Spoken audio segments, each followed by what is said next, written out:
So there's a lot of keyboard warriors out there, and there are also some people that I think are some of the worst people out there. Yesterday, a few women had come to the horse carriage stand, not the one where I work, but a different one, and they started harassing the carriage drivers and the tourists. They weren't like regular, ones that come out all the time. And they were pretty racist. There are a lot of immigrants in our horse carriage industry. I'm one of very few that were born here.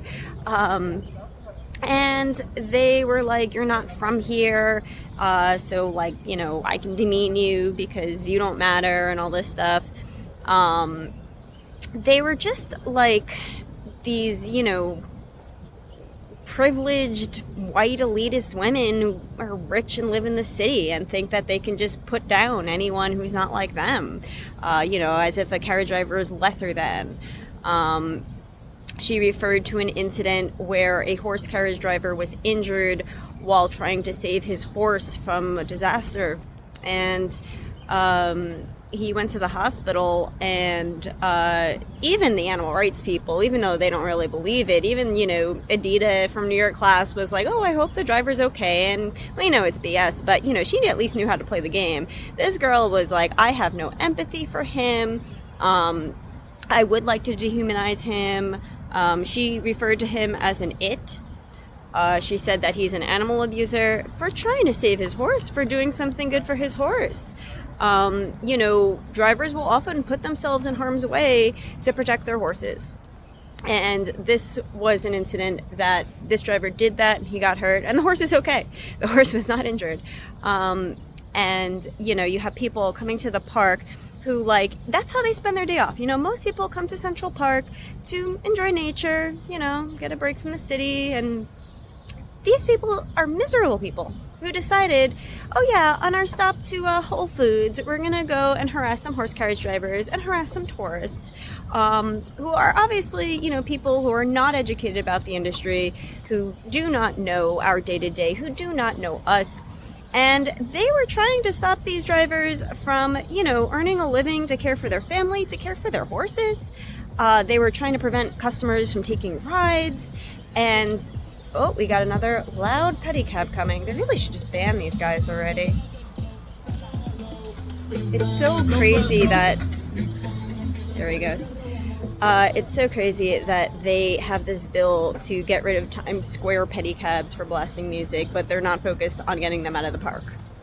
Anyway, as I was saying, these terrible people, other terrible people, they think that they can just say whatever they want because, they're better than someone else. I wouldn't be surprised if these people went, kicked a homeless person after leaving the park. But these are the same kind of people who will be like, oh, I'm a liberal socialist, and, I feel bad for the plight of immigrants and all of that. And they will say those kind of things on the surface and then come here and just be crappy people to people who are really just living their day-to-day lives, taking good care of their horses, and, not actually taking the time to learn about the industry, to learn about these people. And then, doing things like this, these people are disgusting. They are the lowest of the lows, in my opinion. They're the kind of people that will shout at you in the street. That takes a really pathetic person to do, to just, shout at someone that you have no idea about them. You saw them for 2 seconds, and you're going to yell at them and call them an animal abuser. Should I yell at you and call you a child molester? I have no idea about, who you are and what you do. But why not? Right? Same thing. Just yelling random insults at people you don't know because, you heard someone lie about the industry for 2 seconds. It was a lie. So that justifies you to think that you're better than everyone else. And carriage drivers that, put themselves in harm's way to take care of their horses, just to, pay his own medical bills and, care for his family and feed his family. And you're going to try to prevent that for an hour or two, on the weekend, that makes you a good person. These are just such nasty people. I believe she said she lived in Union Square, one of them, or something like that. And she's like, it's no place, no one would want to live here. because it's Hell's Kitchen or Midtown, and it's not, oh, the fancy Union Square, like, so horses and people that live here like don't deserve it. They're lesser than. That's the kind of people these people were. I'll try to put up a picture of them anyway so you can see them.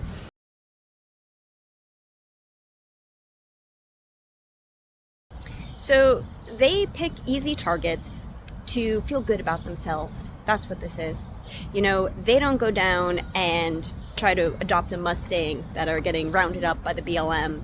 They don't go to the auction where horses wind up getting sent to slaughter in Mexico and Canada sometimes. They don't bid on a horse. They don't rescue a horse. They don't volunteer at a stable and, muck out stalls and sweep up manure and brush a horse. And they know nothing about horses. They do not put in the time to do anything good for animals. And they think this is easy. I went and screamed at someone today, so I did something. Well, they have never, spent hours upon hours walking a horse that's colicking until their legs cramp up. They have not put in what we put in to make sure our horses are healthy and happy and go above and beyond for them.